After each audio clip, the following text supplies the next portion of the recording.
Bismillahirrahmanirrahim. Uhayyikum bitahiyatil Islam, tahiyatan ahlil jannah, tahiyatan min 'indillah. Assalamualaikum warahmatullahi wabarakatuh. Alhamdulillahi wa kafa. Wassalatu wassalamu ala rasulillahil mustafa wa ala alihi wa ashabihi ahlas sidqi wal wafa. Amma ba'd. Allahumma la ilma lana illa ma 'allamtana innaka antal alimul hakim. Rabbi israh li sadri wa yassir li amri wahlul 'uqdatam min lisani yafqahu qawli. Yang saya hormati Ketua Perwiridan Ummahat atau ibu-ibu Masjid atau Mushola Nasirun,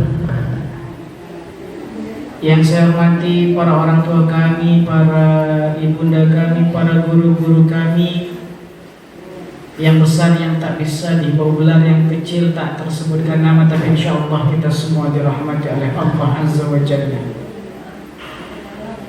Bunda yang dirahmati oleh Allah Ta'ala, bersyukur hari ini kita masih diberikan nikmat oleh Allah berupa nikmat yang terbesar, yakni nikmat iman.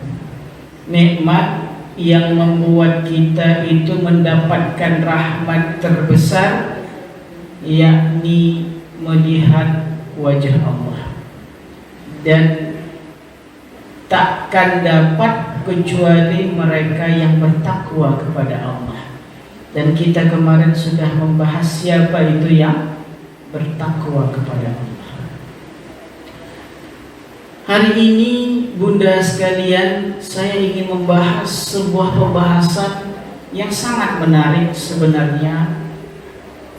Ketika kita mendapatkan nikmat dan kita iri dengan nikmat yang didapatkan oleh orang lain, terkadang orang tersebut bukanlah orang yang alim, orang tersebut bukanlah orang yang banyak beribadah, orang tersebut cenderung merupakan orang yang sering bermaksiat, tapi kok nikmatnya lancar,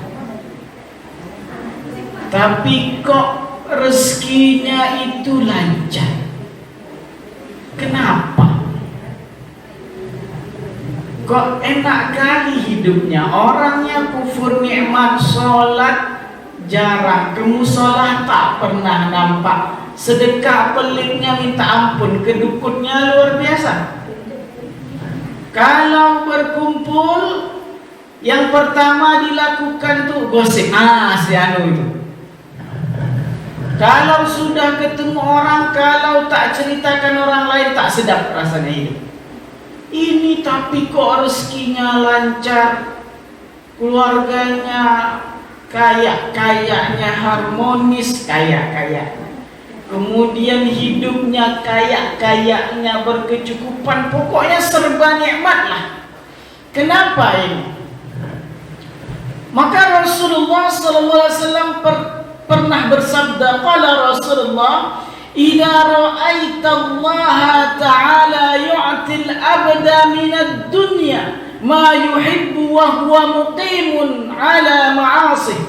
Kata Rasulullah SAW, idza ra'aita Allah ta'ala yu'til abda minad dunya ma yuhibbu. Kalau engkau melihat Allah memberikan rezeki kepada seorang hamba dari dunia yang dia itu senang, mau dengan dunia tersebut, dia doa, kayaknya dia pengen itu dapatlah, kok dikasih sama Allah. Kayaknya dia pengen itu kok dapat ya, kok dikasih sama Allah. Kalau kita melihat seperti ini, idza ra'aita, kata Rasulullah, kalau engkau lihat yang seperti ini, wa huwa muqimun ala ma'asi, tapi dia cenderung bermaksiat aja. Taat tak pernah, dosa yang sering dia perbuat. Kok bisa Allah kasih terus rezeki? Apa Allah ini tak adil dalam kehidupan ini? Sering ya bunda? Sering gak?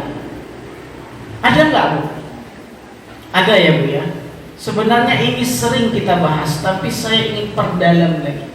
Maka kata Rasulullah, fa inna ma dzalika minhu istidrajun, rawahu Ahmad.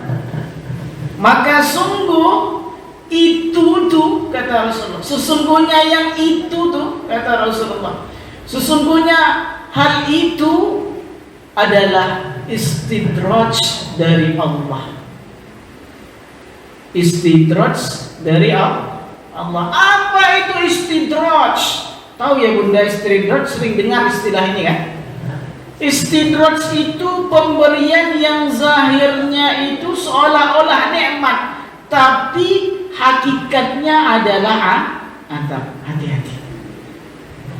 Pemberian yang nampaknya dia nikmat, tapi sebenarnya itu azab yang akan membuat pemiliknya semakin lalai sehingga kelak Allah akan mengazabnya. Ada titik nadirnya ketika Allah nanti mengazabnya. Tunggulah waktunya. Itu. Maka jangan pernah iri dengan orang yang dia kaya. Jangan pernah iri dengan orang yang punya jabatan, suaminya ini, suaminya itu. Jangan pernah iri dengan orang yang punya TV. TV-nya itu berlapis, lapisnya hebatnya setipis mungkin. Kalau dilihat nampak ke belakang, ada bu ya? Pernah lihat? Ada TV sekarang, TV itu kalau kita nonton TV tembus pandang, harga 300 juta. TV harga 300 juta untuk apa? TV itu, tapi teknologi terbaru dia saking tipisnya macam kertas, kalau kita lihat tembus pandang ke belakang. Harga mahal kita. Itu nak dibeli. Iri pula kita. Orang punya mobil, nampak mobil tetangga susah. Sama itu. Padahal dia sama juga ada di pasar, jualan sama. Kok bisa dia punya mobil, aku tidak? Allahu Akbar. Semakin sesak hati kita. Jangan-jangan. Padahal ini kerajo. Menggali nipu. Kalau sudah judi, laki judi. Apalagi semuanya. Maksiatnya kerjanya tak pernah apa, tapi kok gitu Allah kasih dia. Itulah disebut dengan istidraj, pemberian yang Allah beri seakan-akan itu nikmat, tapi padahal hakikatnya itu adalah azab. Allah tunda dulu, tunda. Kasih nikmat, tambah banyak nikmat, tambah kufur dia. Tambah banyak nikmat, tambah lalai dia sama Allah. Tambah banyak nikmat, tambah banyak maksiatnya. Allah, aku dikasih nikmat terus mana ada azab? Mana azab terus? Mana azab? Ditantang ya Allah. Tantang ya Allah. Dia lupa beristighfar kepada Allah. Semakin jauh dia dengan Allah. Inilah yang disebut dengan istidraj. Allah tipu dia. Ini hukuman bagi Allah. Allah buat nikmat itu seolah-olah nikmat, padahal itu adalah azab dari Allah Azza wa Jalla. Maka kata Allah Subhanahu wa taala dalam surah At-Taubah, "Fala tu'jibka amwaluhum wa auladuhum." Maka ketika engkau melihat ada orang yang anaknya banyak, hartanya banyak, di mana-mana kedainya, di mana-mana cabangnya, di mana-mana hartanya, rumahnya di Purnama ada, di Jayamuti ada, di Padang Pekanbaru pun ada kos-kosannya. Tapi salat pun tak pernah. Fala tu'jibka amwaluhum wa auladuhum. Anaknya pintar-pintar Ustaz, anaknya kuliah di sini, kok bisa ya? Fala tu'jibka amwaluhum wala auladuhum, kata Allah. Jangan kau itu kagum, jangan sampai harta mereka, anak-anak mereka membuat kau kagum, jangan sampai itu. Innama yuridullahu liyu'adzibahum biha fil hayatid dunya. Sebenarnya Allah itu ingin mengazab mereka di dunia. Ya bunda, ingin mengazab mereka di dunia. Wa tazhaqu anfusuhum wa hum kafirun. Ini hati-hati. Saya ingin berkisah bunda. Saya ingin berkisah. Ada sebuah kisah, mudah-mudahan kisah ini bisa menjadi ibrah bagi kita semua. Karena jarang-jarang saya berkisah. Kisah ini termaktub dalam surah Al-Qalam.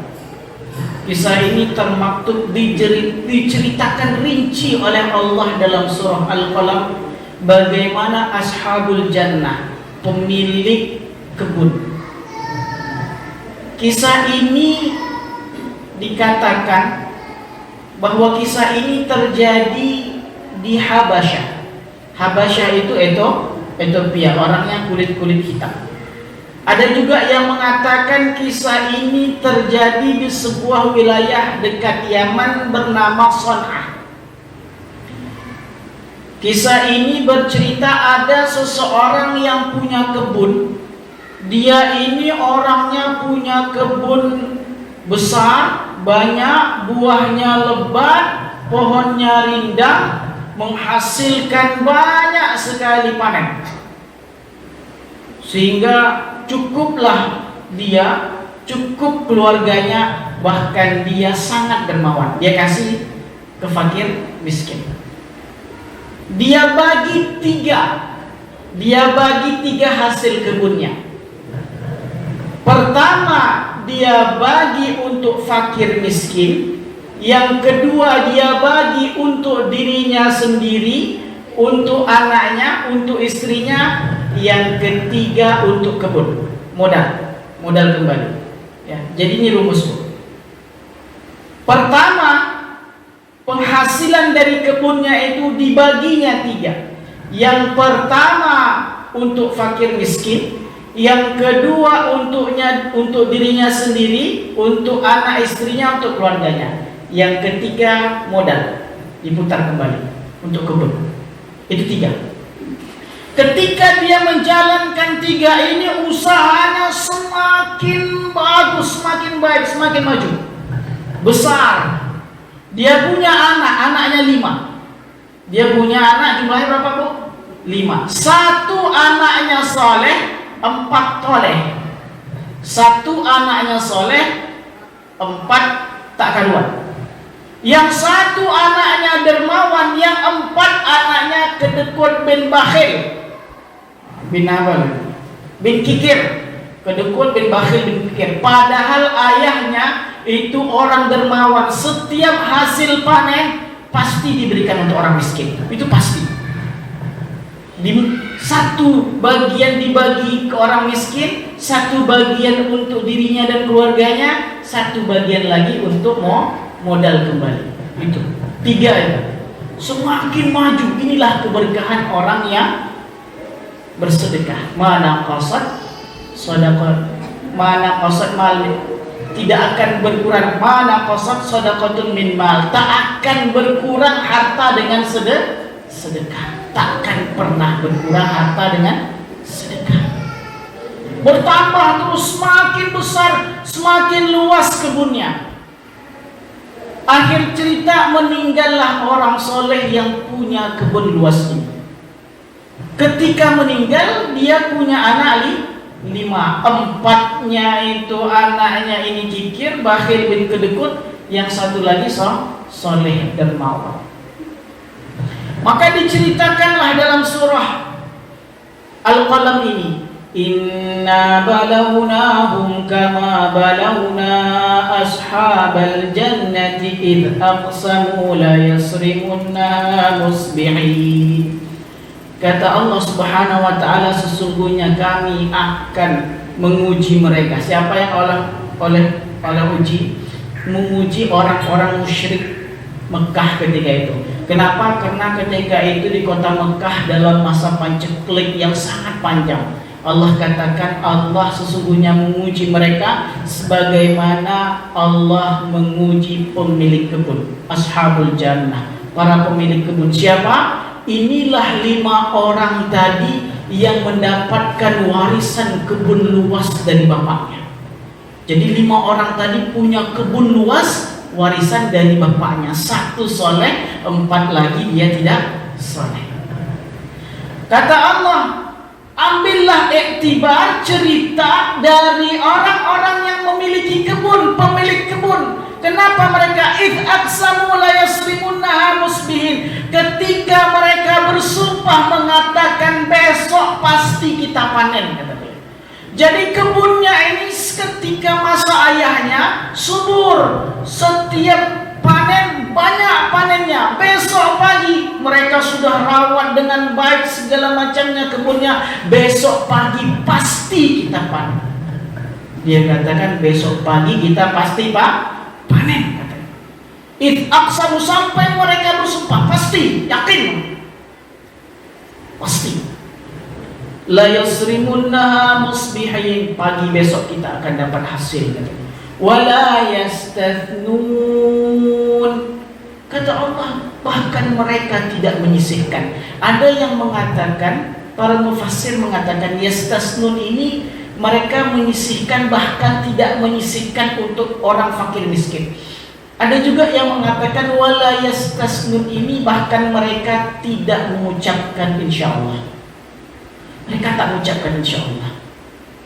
Jadi mereka seakan-akan pasti besok itu akan panen. Kenapa? Karena sebelum-sebelumnya itu masa panen itu datang dengan banyak, rutin, pasti. Kalau kita sudah rawat, kalau kita sudah kerja, pasti kita dapat. Hati-hati, ya, hati-hati dengan ini. Kalau kita kejar, kalau kita kerja keras, pasti kita dapat. Hati-hati dengan perkataan seperti ini. Hati-hati. Wala yastasnun, bahkan mereka tak mengucapkan insyaallah. Padahal Allah yang maha kuasa. Apa yang terjadi? Fatafa 'alaiha ta'ifun min rabbika wa hum naimun. Lalu kebun itu ditimpa bencana oleh Allah ketika mereka sedang tidur. Dia bilang, besok pagi pasti kebun itu berbuah. Tidur mereka. Ketika mereka tidur, Allah berikan bencana. Hati-hati. Kita tak mengucapkan insyaallah. Tahukah kita besok apa yang terjadi? Bunda tak pernah tahu. Maka banyak sekali azab Allah itu yang terjadi ketika kita tertidur lelap, ketika subuh, ketika malam diguncang oleh Allah bumi, Allah kasih tsunami, orang masih terlelap. Ketika subuh orang azan, orang semua sibuk nak salat, dia sibuk nak tidur lagi. Ketika itu datang azab Allah. Maka kata Allah, fatafa 'alaiha ta'ifun min rabbika wa hum naimun. Maka Allah berikan bencana kepada kebun tersebut ketika mereka sedang tidur. Fa asbahat kassarin. Maka ketika datang pagi jadi hitam gelap gulitalah kebun orang itu. Kebun yang rindang, hijau, indah, menawan ketika hari sebelumnya, tiba-tiba paginya sudah jadi hitam, hangus. Allah timpakan azab hanya dalam waktu sebentar. Allah kalau ngasih bencana sama orang sebentar. Ada orang kaya, Bunda, jabatannya baik segala macamnya, ditabraknya anak orang tiba-tiba. Kira-kira gimana? Tak sengaja nggak dia? Nggak sengaja. Tapi jalan Allah itu datang tiba-tiba. Apa yang terjadi? Dia harus keluarkan uang banyak. Iya, kalau dia nggak dipenjara karena kelalaiannya, jabatannya hilang. Kalau jabatan hilang, apa yang terjadi? Otomatis tunjangan hilang.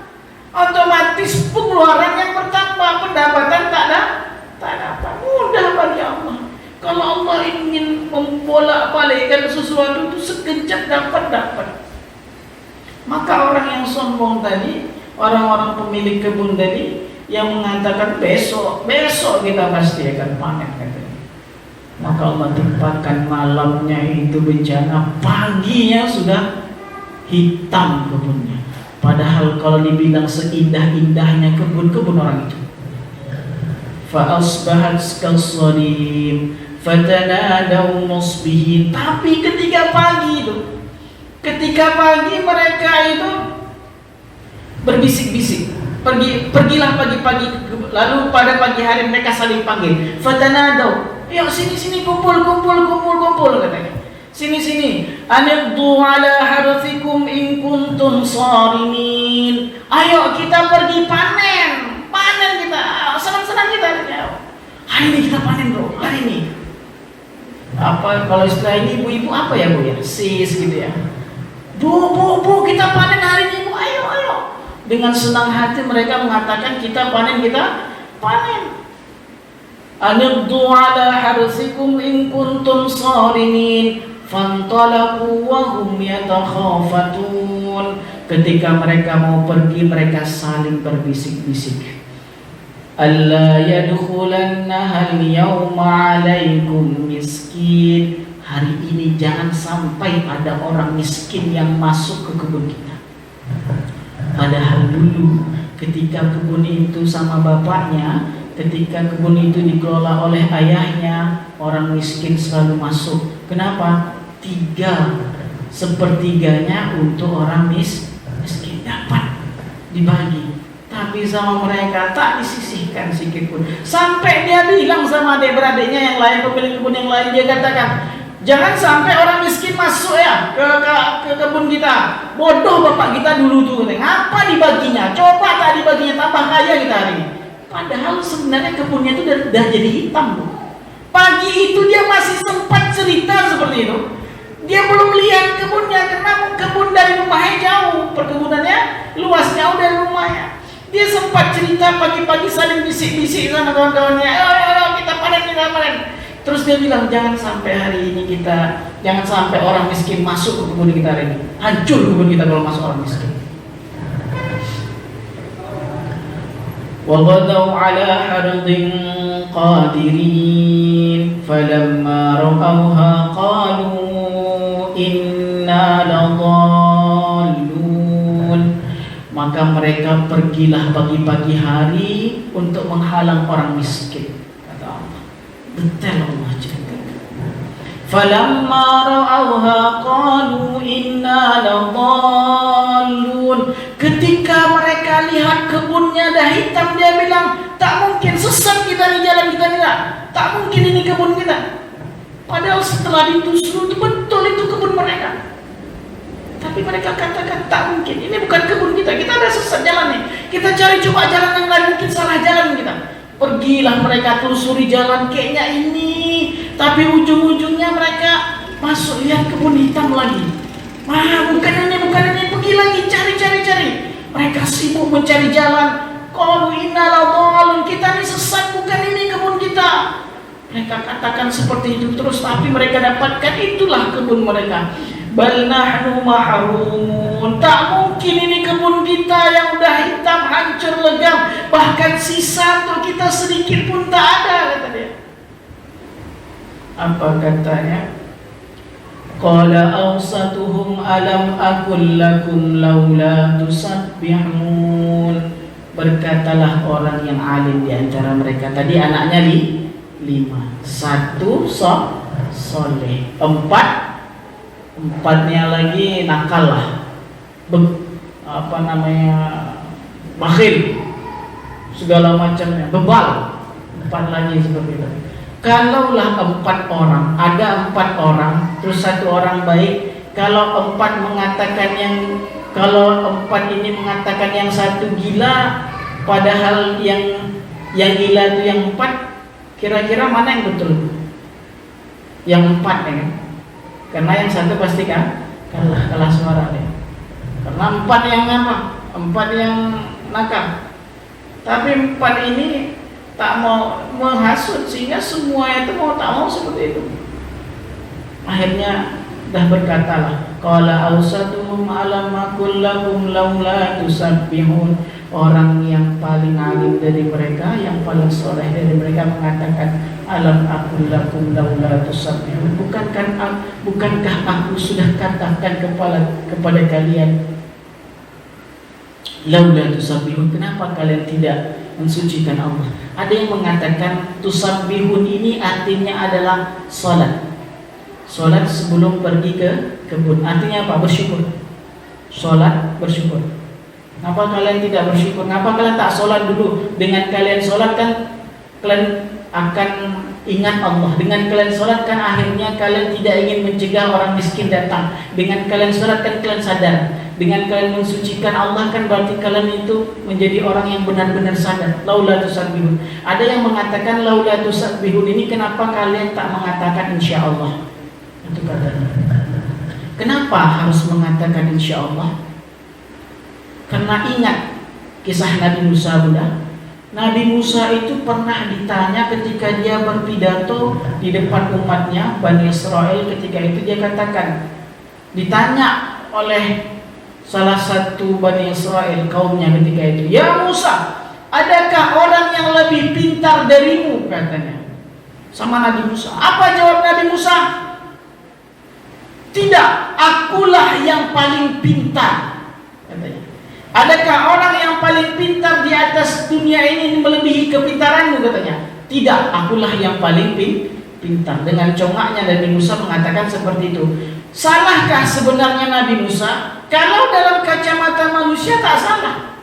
Kenapa? Karena ketika itu dialah Nabi, dia yang dikasih kepintaran oleh Allah. Tapi dia dengan tak mengucapkan kata-kata insyaallah. Dia tak mengatakan ini kuasa Allah. Bukan, dia mengatakan Masya Allah. Dia tak mengatakan insyaallah. Insyaallah tak ada. Tidak. Tapi dengan bangganya dia katakan tidak ada. Maka ingat apa yang dikatakan oleh Allah. Allah katakan bahwa ada orang yang lebih pintar darimu. Disuruh Allah cari ke tempat pertemuan dua air. Kalau nanti ikanmu itu yang mati itu menyusuri air, itulah tempatnya. Hidup dia, kemudian dia lompat-lompat masuk ke sebuah air, itulah tempatnya. Maka ketemu dia dengan Nabi Khidir. Ini kisah Nabi Musa. Siapa lagi yang tak mengatakan insyaallah? Nabi Muhammad dalam surah Al-Kahfi ini cerita. Nah itu Nabi Musa dalam surah Al-Kahfi juga. Inilah yang sering kita baca setiap Jumat. Rutin ya Bunda? Rutin setiap Jumat ya? Rutin kan? Setiap Jumat rutinkan membaca Al-Kahfi full selesai. Rutinkan. Ini kisah-kisah terbaik dalam surah Al-Kahfi. Tadi kisah Nabi Musa. Nabi Muhammad ketika itu diberikan pertanyaan oleh orang-orang musyrik, orang-orang kafir, yang pertanyaannya tersebut menceritakan ada 4 pertanyaan, tapi kita tidak membahas yang 4 itu. Yang intinya ketika ditanyakan kepada Nabi Muhammad, kalau Nabi Muhammad bisa menjawab, maka orang yang bertanya itu akan masuk Islam. Tapi apa jawaban Nabi Muhammad ketika ditanyakan oleh orang-orang kafir itu? Nabi Muhammad mengatakan besok jawabannya. Nabi tidak mengatakan insyaallah. Besok kata Nabi. Besok Jibril tak datang, ditunggu 2 hari tak datang, ditunggu 3 hari tak datang, 5 hari tak datang, 10 hari tak datang, 15 hari pun belum datang. Baru datang Jibril setelah hari ke-15. Jibril datang baru mengingatkan Nabi tentang perkataan insyaallah. Maka hati-hati Bunda. Jangan ketika orang janji insyaallah, insyaallah enggak jalan. Jangan. Insyaallah itu janji untuk orang yang soleh. Ingat. Dan jangan macam-macam dengan kata-kata janji insyaallah ini. Ini sudah berjanji atas nama Allah. Kalau sudah dikatakan insyaallah itu janji kita, dan itu menandakan bahwa kita masih hamba Allah. Kita hidup atas qadarullah, dan itu pengakuan kita. Kalau kita tak ngaku, Allah ingatkan kita nanti. Macam tadi orang-orang ashabul jannah, yang pemilik kebun yang mengatakan pasti kita panen, besok pagi kita panen loh, besok. Rupanya besoknya tak panen dan hitam. Apa yang terjadi? Ketika salah seorang di antara mereka qala satu malam aqul lakum laula tusabbihu qalu subhana rabbina inna kunna zalimin. Maka mereka mengatakan, Maha suci Allah, sungguh kita ini termasuk orang-orang zalim. Fa'aqbala ba'duhum 'ala ba'din yatalawamun. Maka mereka pun saling pandang, saling nyalahkan. Ini gara-gara kau nih, ini gara-gara kau nih, ini gara-gara kau nih. Mereka sudah tak karuan lagi. Akhirnya pecah mereka, saling nyalahkan, saling nyalahkan. Tak ada yang merasa lagi. Pokoknya semuanya merasa dia benar, semua nyalahkan yang lain. Qalu ya wailana inna kunna tagin. Mereka berkata, celakalah kita, sesungguhnya kita ini orang-orang yang melampaui batas. Ya, bapaknya soleh, anak-anaknya 4 yang tidak soleh, 1 yang soleh. Inilah yang soleh tadi mengingatkan mereka. Maka hati-hati. Kadang gitu kita, anak-anak kita itu 4, 1 yang soleh ya bunda. Ada juga ya, ada ya, kadang ada. Maka usahakan kalau bisa ada anak soleh. Jangan anak itu masuk, mohon maaf, ikut sekolah umum.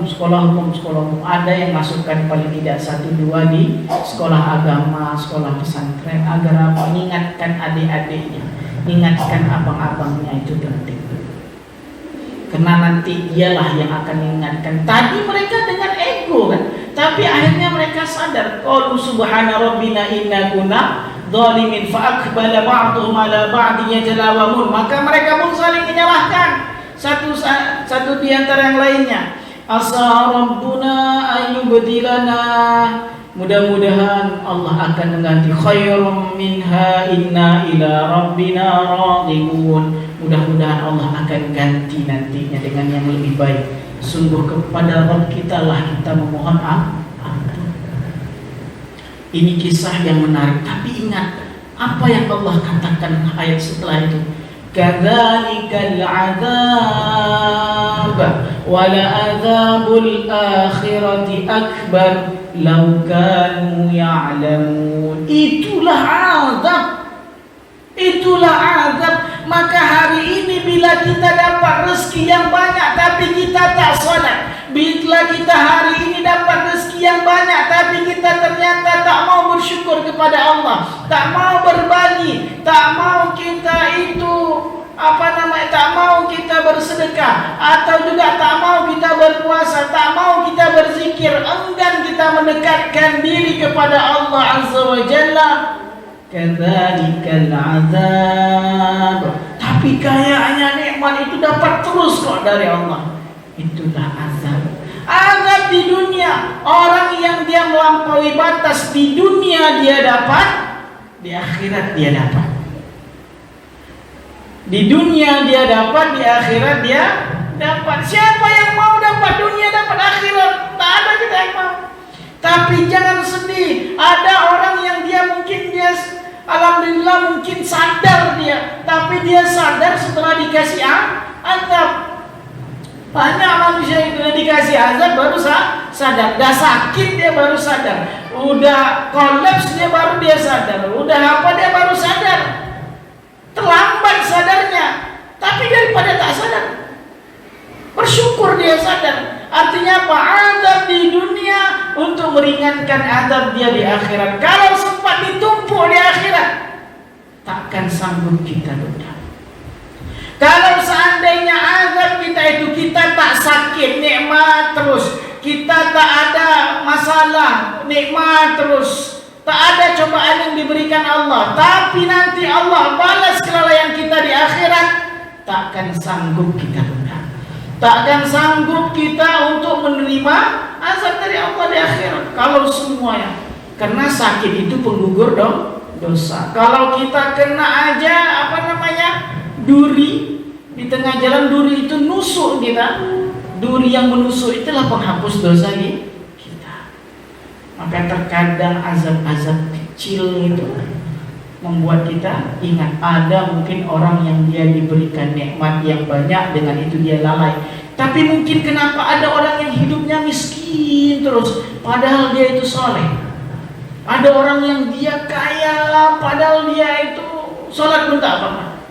Tadi kalau yang kaya dia istidraj, kalau dia miskin Itulah cara Allah. Mungkin kalau seandainya dia diberikan kekayaan, dia akan kufur nikmat Allah. Mungkin dia kufur nikmat. Allah tak mau dia kufur. Kalau dia kufur nikmat di dunia, akhirat azabnya pedih. Akhirat azabnya pedih. Semakin banyak dia maksiat, maka mungkin keadaan kita itulah yang terbaik yang Allah berikan kepada kita.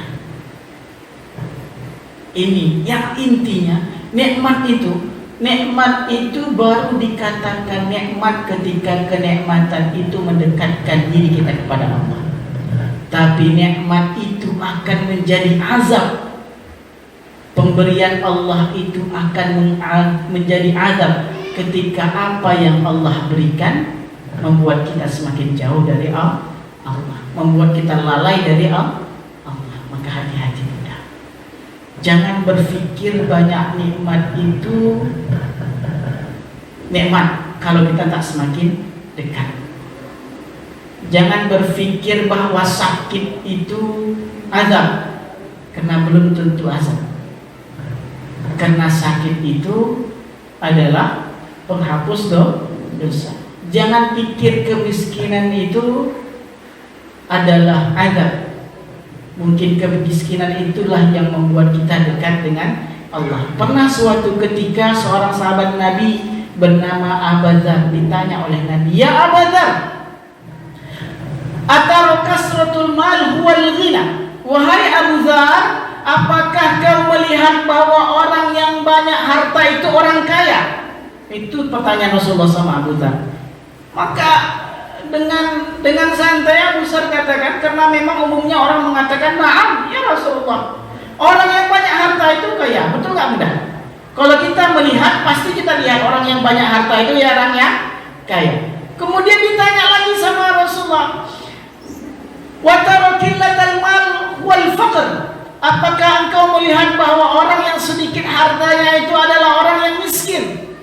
Kata Rasulullah, ditanya Rasulullah kepada Abu Dzar. Maka dengan santainya, umumnya orang mengatakan, pasti akan mengatakan seperti itu. Dikatakan oleh Abu Dzar, "Na'am ya Rasulullah." Ya kayak gitu. Orang kaya itu orang banyak harta, orang miskin itu orang yang tak ada hartanya.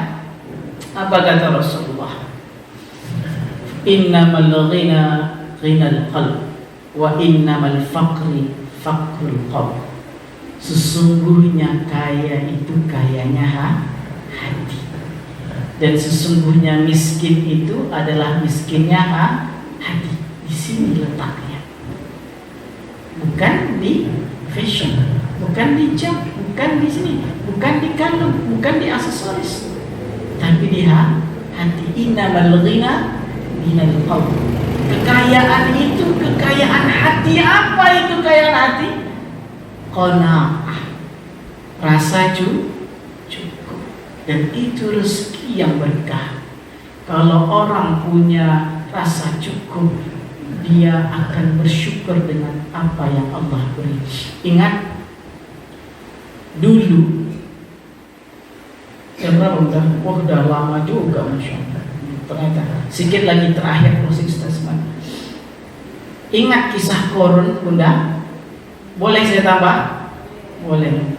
Ingat kisah Qarun? Qarun itu dulunya orangnya soleh, tapi miskin.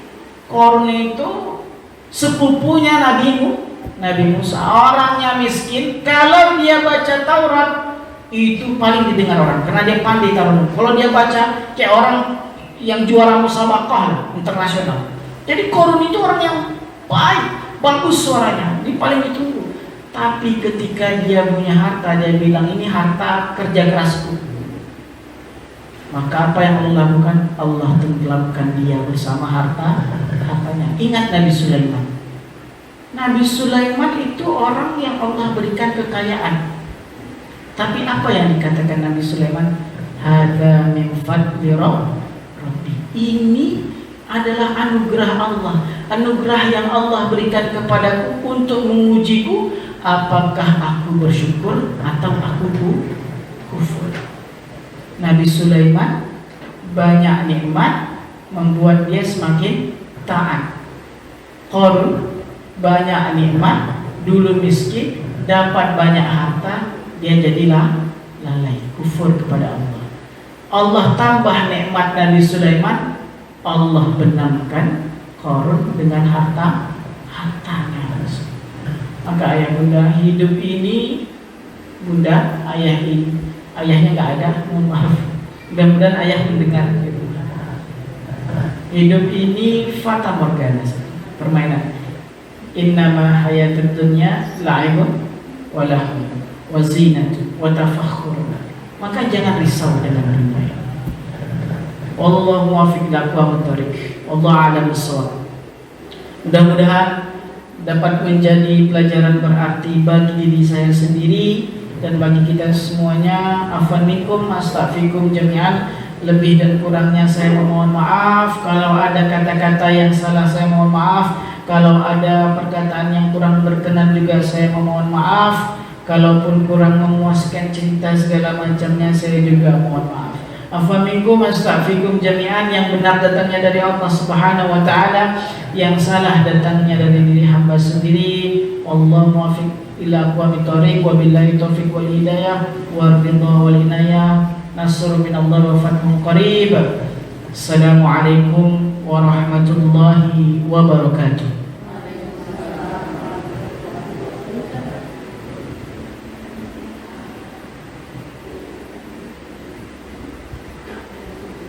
Ya benar. Minta tolong doa. Ada anak jemaah sakit di rumah sakit dan 4 hari di Vietnam, tapi anaknya pun entah di India, Pakistan gitu. Mohon doa dari Pak ya. Kasih banyak Pak ya.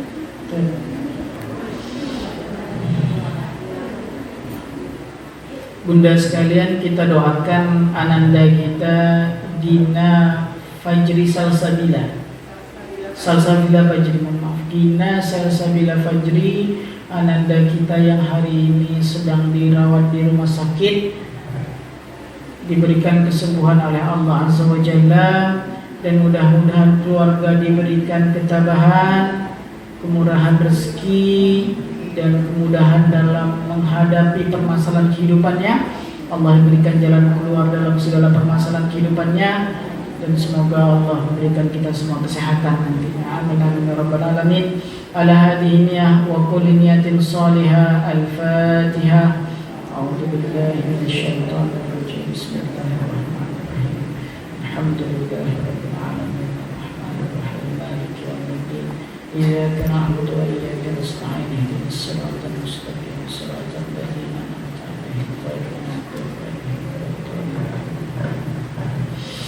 Na'udzu billahi minasy syaithanir rajim. Bismillahir rahmanir rahim. Alhamdulillahi rabbil alamin. Hamdasy syakirin, hamdan na'imin, hamdan yu'afi ni'amahu wa yukafi'u mazidah. Rabbana lakal hamdu kama yanbaghi li jalalikal karim wa 'azimi sultanik. Allahumma salli wa sallim wa barik ala Sayyidina Muhammadin fil awwalin wal akhirin. Wa salli wa sallim wa barik ala Sayyidina Muhammadin fil nabiyyin wal mursalin.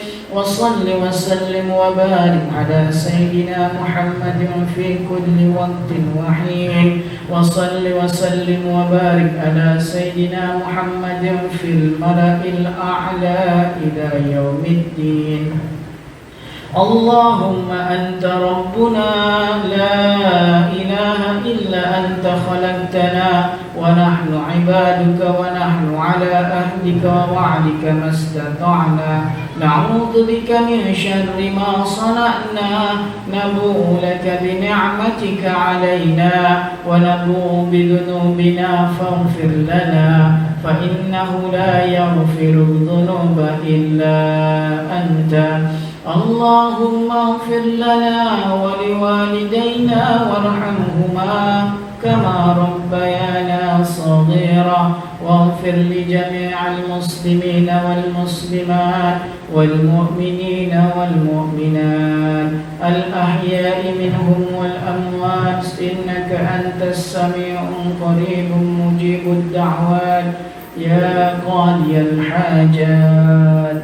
اللهم يا الله يا رحمن أسألك العظيم رب العرش العظيم أن يثفي أننداكنا سلسبيل فجر يا أرحم الراحمين شفاء عاجلا لا يغادر سقما ولا ألما آمين يا أرحم الراحمين اشفيها يا مجيب السائلين شفاء عاجلا يا أرحم الراحمين شفاء لا يغادر سقما ولا ألما يا مجيب السائلين.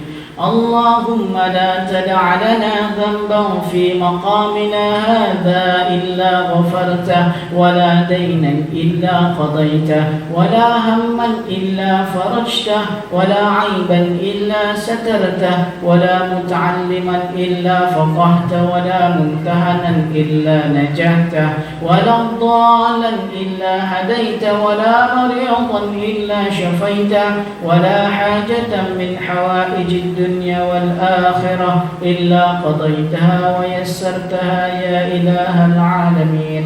أمسينا وأمسى الملك لله والحمد لله لا شريك لك لا إله إلا هو المصير.